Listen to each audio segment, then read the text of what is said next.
The letter arrived on a Tuesday morning 48 hours after they buried my husband. It wasn't condolences. It wasn't from the Pentagon. It was typed on plain white paper with no letterhead, no signature, just 17 words that shattered everything I thought I knew about Marcus's death. Your husband didn't die in combat. He was murdered. The explosion was meant for you. Check your bank account. My hands trembled as I logged into our joint account.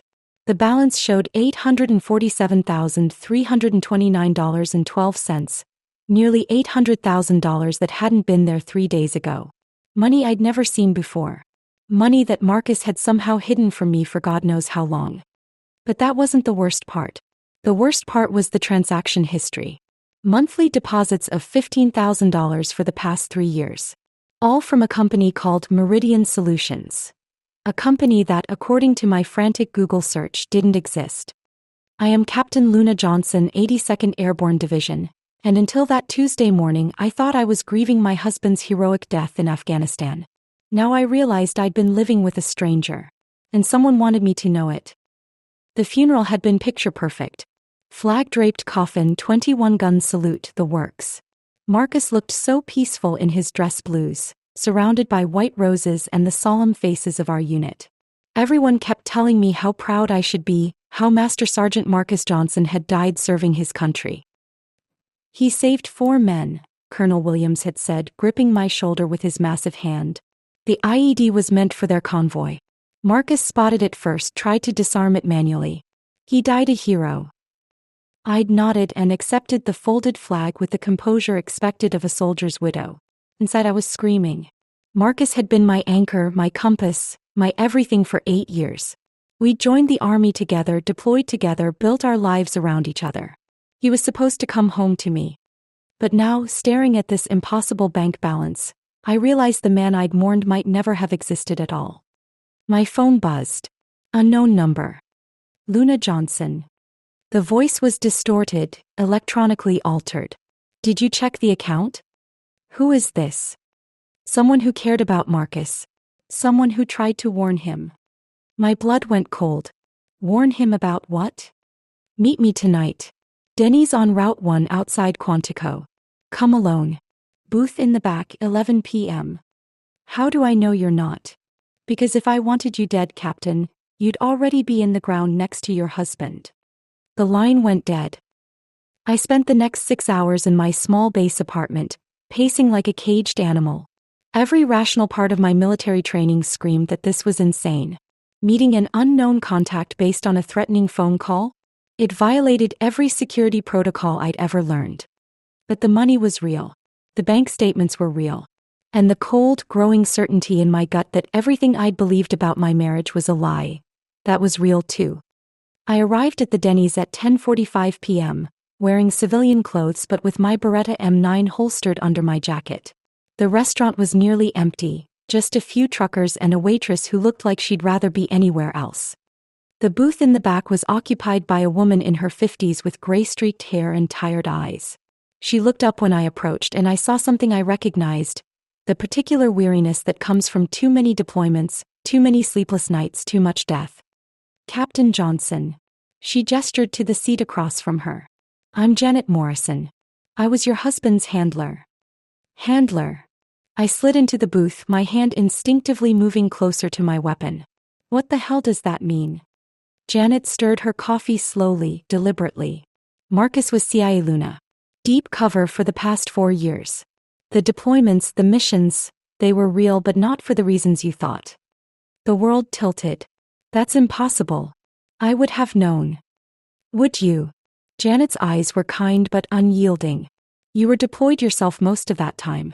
Different bases, different operations. How many nights did you actually spend together in the past 4 years? I opened my mouth to argue, then closed it. He was right. Between my deployments and his, we'd been like ships passing in the night. Video calls, brief leaves, stolen weekends. I'd attributed it to the demands of military life. The money. Payment for intelligence gathering. Marcus was investigating arms trafficking through Afghanistan. Someone was selling American weapons to the highest bidder, using our own supply lines. He'd identified 3 key players, all high-ranking military personnel. My throat felt like sandpaper. And the explosion? Janet leaned forward. Marcus was scheduled to testify before a closed congressional committee next week. Someone found out. The IED wasn't random and it wasn't meant for that convoy. She paused, letting the implication sink in. It was meant for you, Luna. Me? Why would? Because you're the one person Marcus would have told everything to if he'd had time. Because you knew him better than anyone and eventually, you might have started asking the right questions. Janet pulled out a small envelope and slid it across the table. He left this for you just in case. Inside was a key and a note in Marcus's familiar handwriting. Storage Unit 247B, Secure Space Alexandria. Luna, if you're reading this, I'm dead and Janet found you. I'm sorry I couldn't tell you. Trust no one in uniform. The corruption goes all the way to the top. Complete the mission. The storage unit was a 40-minute drive from Quantico, tucked away in an industrial area of Alexandria that smelled like diesel fuel and broken dreams. Unit 247B was small, windowless, and packed with the systematic paranoia of a trained operative. Filing cabinets lined one wall, each drawer meticulously labeled. A bank of hard drives sat on a folding table, connected to a laptop that looked like it could hack the Pentagon. The walls were covered with photographs, maps, and strings connecting faces to locations to bank accounts. A conspiracy theorist's fever dream, except I knew Marcus and Marcus didn't believe in theories. He believed in facts. The central wall was dominated by 3 photographs. 3 men in military dress uniforms, each labeled with names I recognized. General Patricia Hawthorne, Pentagon Acquisition Chief. Colonel David Reeves, Logistics Commander, Bugram Air Base. Lieutenant Colonel James Sullivan, Quartermaster, Forward Operating Base Chapman. Below their photos were bank records, shipping manifests, communication intercepts. The evidence was overwhelming. These 3 had been systematically diverting weapons shipments, selling everything from ammunition to anti-tank missiles to insurgent groups and foreign governments. The profits were staggering, over $50 million over the past 2 years. But it was the 4th wall that made my blood run cold. Surveillance photos of me. Dozens of them. Entering my apartment, leaving the base, at the grocery store, at the gym. Someone had been watching me for months, documenting my routines, my vulnerabilities. At the bottom of the wall was a single document, a contract. My name was typed at the top, along with my service record, my security clearances, and one chilling line: target acquired. Elimination authorized upon confirmation of knowledge transfer from Asset M. Johnson. They weren't just going to kill Marcus to keep him quiet. They were going to kill me too, to make sure his secrets died with him. I spent the next 3 days in that storage unit, absorbing years of Marcus's investigation like a crash course in betrayal. The scope of the conspiracy was breathtaking. It wasn't just 3 rogue officers. It was a network spanning multiple bases, involving dozens of personnel, protected by a web of false reports and forged documents. Marcus had been methodical, patient, brilliant. He'd traced every transaction, recorded every conversation, built an airtight case that would have brought down some of the most powerful people in the military. He'd been ready to risk everything to expose them. And they'd murdered him for it. On the 4th day, I made my decision. I couldn't go to the authorities. I didn't know how deep the corruption went, who else might be involved. I couldn't trust the official channels. But I could trust what Marcus had taught me about warfare. Sometimes you have to fight dirty to win clean. I started with Colonel Reeves. David Reeves lived in a McMansion in Fairfax County, the kind of house that cost 3 times a colonel's annual salary. His wife drove a Mercedes, his kids went to private school, and his garage housed a collection of vintage motorcycles that would make Jay Leno jealous. All funded by blood money. I watched his house for a week, learning his patterns. He left for work at 0630 sharp, returned by 1800, spent his evenings in his study with a bottle of whiskey and what looked like financial documents. His wife attended book club on Thursdays, his teenage son had soccer practice on Tuesdays and Fridays. On a Thursday night, while Mrs. Reeves was discussing the latest bestseller with her friends, I let myself into their house through a basement window that their expensive security system didn't cover. Years of urban warfare training made me a ghost in their suburban paradise. Reeves was in his study as predicted, hunched over his laptop with a half-empty glass of Johnny Walker Blue Label. I watched him from the doorway for a full minute before I spoke. Nice house, Colonel. The blood money bought you a real palace. He spun around so fast he knocked over his whiskey. His hand went immediately to the desk drawer where I assumed he kept a weapon, but I was already moving, my Beretta trained on his center mass. I wouldn't, I said calmly. Hands where I can see them. His face cycled through shock, recognition, and fear in rapid succession. Captain Johnson. I heard about your husband. Terrible tragedy. Cut the shit, David. I know everything. For a moment he looked like he might try to bluff. Then he saw something in my eyes. Maybe the same look Marcus had when he made his decision to go after them. And his shoulders sagged. How much do you want? He asked. I want you to confess. He laughed, a bitter sound. You think this is about money? You think you can just waltz in here and... I put a bullet in his whiskey glass. The crystal exploded in a shower of amber liquid and glass shards.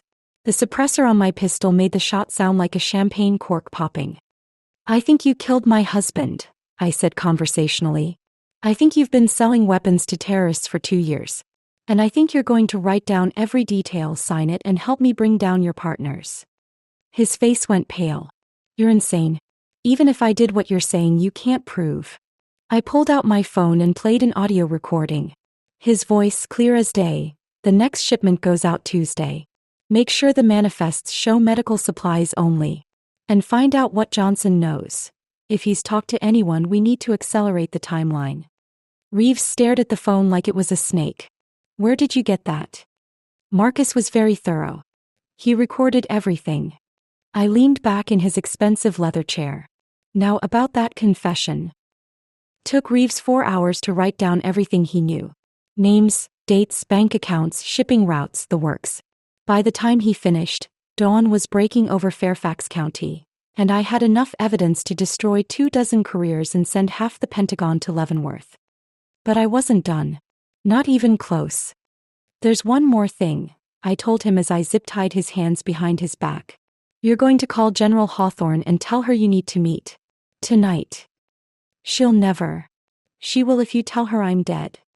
Reeves stared at me. What? You're going to tell her the job is done.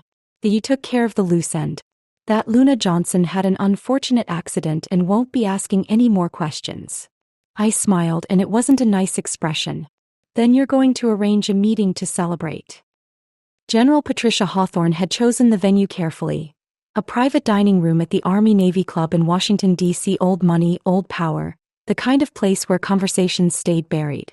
She arrived exactly on time, resplendent in her dress blues, every inch the distinguished officer. She wasn't expecting to find me waiting in the shadows. General, I said, stepping into the light as she entered the room. To her credit, she didn't flinch, didn't run, didn't even look surprised. She just closed the door behind her and activated a small device that I recognized as a signal jammer.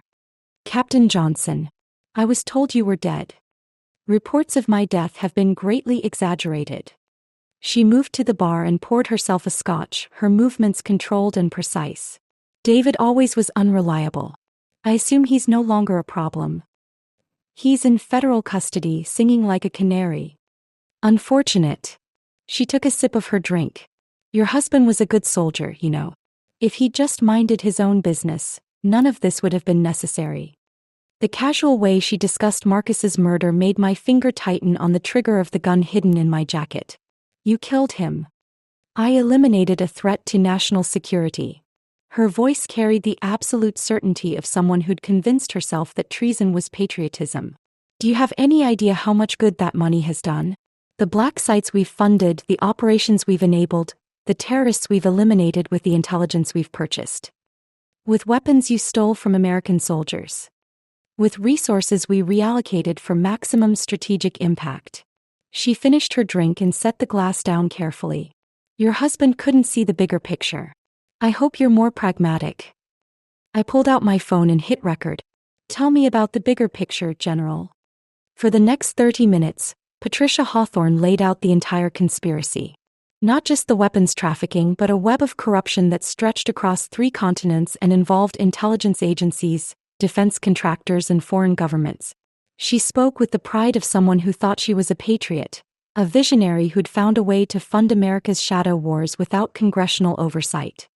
She never noticed the small camera I'd placed on the bar, or the backup recording device in my boot, or the fact that everything she said was being transmitted in real time to servers I'd set up using Marcus's equipment. When she finished, I stood up slowly. "Thank you, General. That was very comprehensive." Her eyes narrowed. "You're recording this.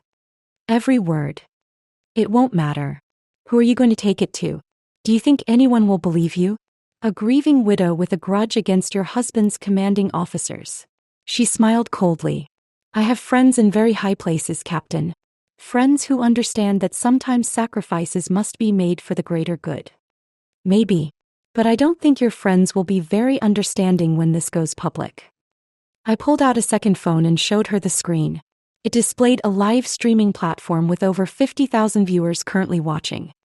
Her face went white. "You wouldn't dare." "I'm a soldier, General. My oath was to the Constitution, not to you." I hit the broadcast button. "Ladies and gentlemen, I'm Captain Luna Johnson, United States Army. What you just heard was the confession of General Patricia Hawthorne to conspiracy, treason, and the murder of my husband, Master Sergeant Marcus Johnson." The numbers on the viewer counter began climbing rapidly. 100,000, 500,000, a million. Hawthorne lunged for the phone, but I was ready. Years of combat training kicked in. She was older, slower, and I'd been preparing for this moment for weeks. The fight was over in seconds, and she was on the floor with her hands zip-tied behind her back. "The FBI will be here in about 10 minutes, I told her conversationally. "I'd suggest you use that time to think about whether you want to cooperate or spend the rest of your life in a federal prison." The aftermath was swift and devastating. Within 48 hours, news of the conspiracy dominated every major outlet. The live stream had been downloaded and shared millions of times. Congress launched immediate investigations. The Pentagon announced a complete audit of weapons procurement and distribution. General Hawthorne, Colonel Reeves, and Lieutenant Colonel Sullivan were all arrested within 24 hours. The evidence Marcus had gathered, combined with their recorded confessions, made prosecution a formality. Dozens of other personnel were implicated, from supply clerks to base commanders. The money, all of it, was seized and returned to the Department of Defense. The weapons trafficking network was dismantled. The corrupt officials faced courts-martial and federal trials. But the victory felt hollow. Marcus was still dead. The 4 soldiers who died in the explosion meant for me were still dead. Justice had been served, but justice couldn't bring back the people we'd lost. I resigned my commission 3 months later. The Army offered me promotions, commendations, even my choice of assignments. They wanted to keep me quiet, to manage the narrative, to turn me into a poster child for military integrity. I declined. I had other plans. Using the skills Marcus had taught me and the equipment he'd left behind, I started a new kind of operation. Not military, not government, but something more focused. Something personal. I hunt the hunters now. The corrupt officials who think their rank protects them. The contractors who profit from others' blood. The shadowy figures who believe they're above the law because they serve the greater good. Marcus always said that sometimes you have to fight dirty to win clean. He was right. But he also taught me something else. The best revenge isn't just exposing your enemies. It's making sure they can never hurt anyone else again. The war isn't over. It's just changed battlefields. And this time, I'm not fighting for my country or my unit or my commanding officers. I'm fighting for the truth. And the truth, as Marcus used to say, is the most dangerous weapon of all. 6 months after that night at the Army-Navy Club, I received another letter. No return address, typed on plain white paper. "There are others like your husband. Others who died for asking the right questions. Others whose families deserve answers. Are you interested in expanding your mission?" This time I didn't hesitate. I wrote back immediately.